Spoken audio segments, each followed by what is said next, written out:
కోసిగి మండలం దుద్ది గ్రామంలో రైతులకు రాజముద్ర మరియు క్యూఆర్ కోడ్లతో కూడిన కొత్త వ్యవసాయ పాస్ పుస్తకాలను అధికారులు పంపిణీ చేశారు. వ్యవసాయ భూములపై రైతులకు పూర్తి హక్కు కల్పించేందుకు కూటమి ప్రభుత్వం ఎన్నికల సమయంలో ఇచ్చిన హామీ మేరకు రీసర్వే పూర్తయిన గ్రామాల్లో ఈ పాస్ పుస్తకాల పంపిణీ చేపట్టారు. జిల్లా కలెక్టర్ మరియు మండల తహసీల్దార్ ఆదేశాల మేరకు గ్రామ రెవెన్యూ అధికారి శ్రీనివాసులు ఆధ్వర్యంలో ఈ కార్యక్రమం జరిగింది. రైతులకు అందజేసిన పాస్ పుస్తకాలు రాజముద్రతో పాటు క్యూఆర్ కోడ్లు పొలం మ్యాప్లతో ముద్రించబడి భూమిపై స్పష్టమైన హక్కులను నిర్ధారించే విధంగా రూపొందించబడ్డాయి. ఈ సందర్భంగా టీడీపీ క్లస్టర్ ఇన్ఛార్జ్ జ్ఞానేష్ మాట్లాడుతూ గత ప్రభుత్వంలో వైఎస్ జగన్ చిత్రంతో ముద్రించిన పాస్ పుస్తకాల వల్ల రైతులు అయోమయంలో పడినట్లు పేర్కొన్నారు. ప్రస్తుతం కూటమి ప్రభుత్వం పారదర్శకంగా వ్యవహరిస్తూ రాజముద్ర క్యూఆర్ కోడ్లతో పాస్ పుస్తకాలను అందించడం రైతులకు భరోసా కల్పిస్తుందన్నారు. వీఆర్ఓ శ్రీనివాసులు మాట్లాడుతూ దుద్ది గ్రామంలో రీసర్వే విజయవంతంగా పూర్తయిందని, ఇప్పటి వరకు 807 పాస్ పుస్తకాలు రైతులకు అందినట్లు తెలిపారు.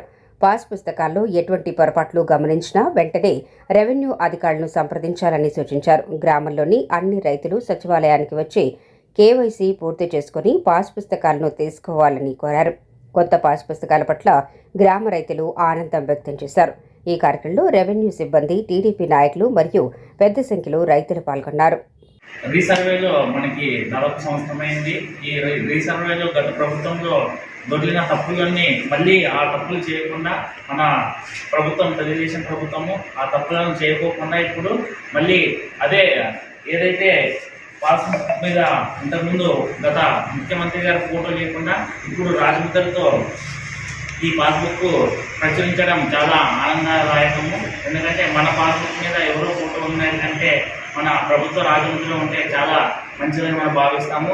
అలాగే ఇక్కడ గత సంవత్సరం ప్రారంభించిన ఈ రీసర్వేకి మన ఆ విధంగా చేసి పర్ఫెక్ట్గా మనకి ఇప్పుడు రాజముద్రతోన ఇందులో రాజముద్ర వేసి ఇందులో పేరు ఉంటుంది. ఫస్ట్ మీకు ఫోటో, పేరు, ఆధార్ నెంబరు, ఫోన్ నెంబరు అన్నీ కరెక్ట్గా ఉండి క్యూఆర్ కోడ్, తర్వాత ఇక్కడంతా తెలుగులో ఉంటుంది.